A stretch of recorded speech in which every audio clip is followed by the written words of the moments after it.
sometimes people say like, oh man, you're seeing all these things like because of your faithfulness, and you guys have just stayed true and just stayed faithful. And really, I think, and this house is such a reminder of it, that it has very little to do with our faithfulness and more to do, everything to do with God's faithfulness.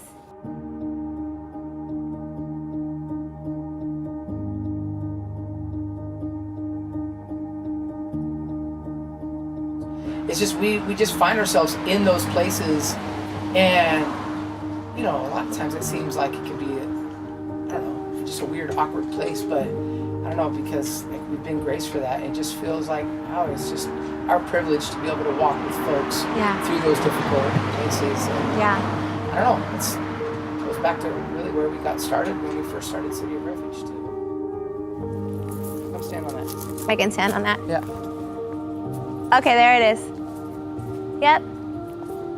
My very first house that I moved into in 2000 was right here. You can see it from that backyard. I remember what this house was. You just saw just the addicts that were coming in and out of it, and prostitution happening out of it, and it was just run down and just so much dismay. Like, everybody in this neighborhood knew what this house was. There was probably, 20, 30 people living in this house. It was just a revolving door. When we heard that it was coming up for sale, we knew the size of the house, a 7-bedroom, 4-bath, and just being able to add this to our housing program, like, we knew just the potential of what it could be, but we also knew the condition of the house. And when we walked in here, it was just unreal. It was inhumane how people were living, and everything that you can imagine left over from a life like that. I mean, heroin needles, there was feces spread on the walls, toilets pulled out. It was just completely in a disarray. And we walked away saying, there's no way. So all over these walls, there were these 1-sentence prayers that people had written. I took a picture of them on my phone. God help me. God help me, I'm scared. Open my eyes. God, make miracles. And I remember just seeing that, and I was standing in this doorway, and I just had this moment where I said out loud, like, I get it.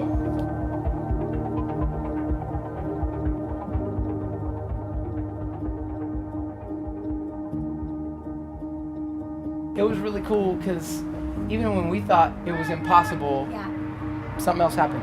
And people came to us saying, hey, we want to do this for you. And it was beautiful. But I never expected this. So I remember walking into the living room that Sunday afternoon and walked into this amazing space that sisters from this church came and just made incredibly beautiful. I was just in awe. Like, you know, when I look at this house and just the different people that have just taken part in this happening, and it may leave people confused, like, how did this all happen? And this is what, like, I believe, that we will never take the credit. We'll never take the credit. Like, this house is an ultimate sign of God's love for people and his display here on this earth.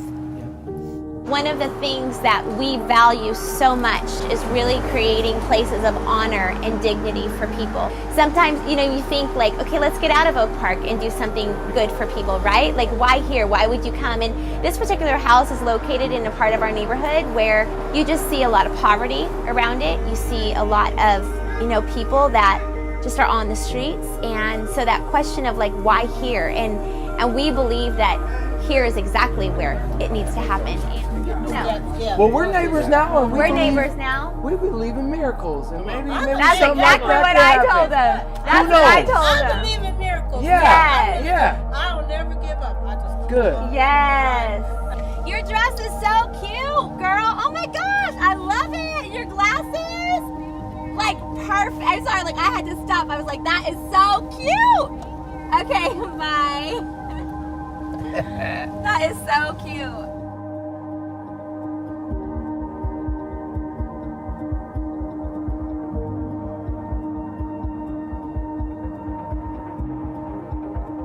Sometimes we do things that we have to do to survive, man, but you ain't bad. So how's everything been going down there? Bro, we just trying to love on some folks, just trying to I don't even know half the time what we're trying to do. We're just trying to open up our doors and be a good neighbor. That's it. That's it.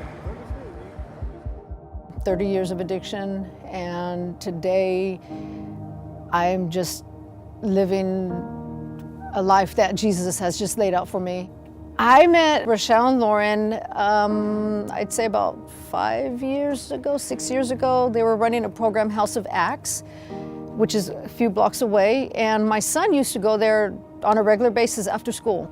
There were sometimes over 100 kids there on a day-to-day basis, and there were kids flocking there even on the weekends when there was no school. Then they laid the foundation there and were reaching out for the youth, but like the same kids that were going there are still coming. And it's just amazing what God has done and how He's transformed all the brokenness in this community.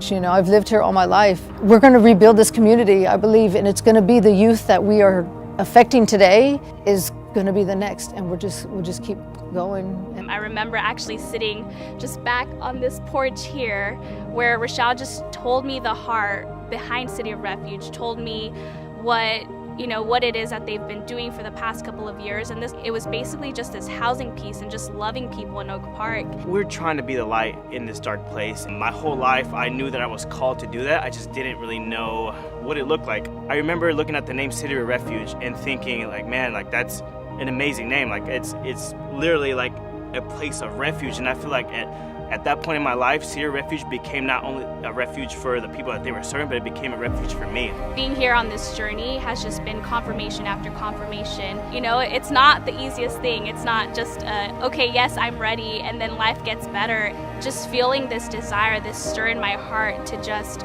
be all in, and not knowing what that was going to look like, not knowing what that was going to entail or what that was going to mean for my life. I've been reborn. I was baptized August 19th, I believe, of this year.